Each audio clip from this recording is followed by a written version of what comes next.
My name is Sean Puckett and I live in Kitchener, Ontario. I've been doing photography ever since I was a very small child, but I regard the cameras, post-processing, all the other tripods, all that good stuff as simply tools in order to achieve a particular vision. So my choice of color or black and white is mostly dictated by the subject and by what I'm trying to convey.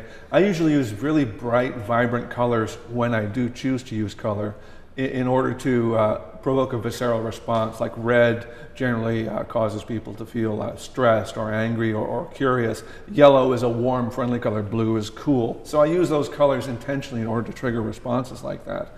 Black and white photography or toned monochromatic photography, I usually use when I want to have people pay more attention to texture or to relationships between shapes or foreground and background. Some of the images I'm showing at Flash are interiors of industrial buildings. You'll notice a certain regularity to them where they're sort of orthogonal, straight on toward windows. You know, they're kind of formalized. That's merely to lead the eye into the image so that for the most part you can picture yourself in that space and relate to it. But what I want you to feel or what I want to convey with those images is not the image of a decrepit building, but of a place in a moment of time. I use digital photography techniques because I prefer to work quickly in the field and in the studio. I prefer to use post-processing and in-camera techniques in order to reduce the amount of information that digital cameras convey.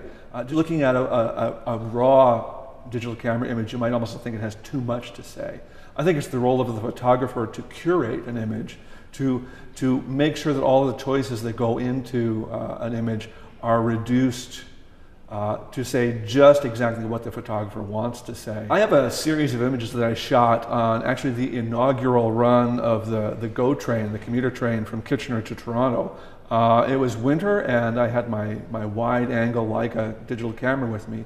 And it was early in the morning and it was really sort of dark and mysterious outside.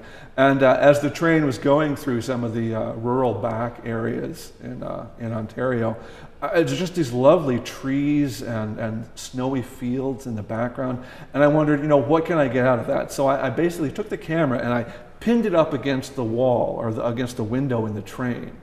And I set it to like an eighth of a second or a quarter of a second exposure. And I just took shot after shot after shot out the window to try and capture the feeling that I had at the time, which was basically that of sort of this serene, mysterious, cold, but not unwelcoming Ontario winter scenery.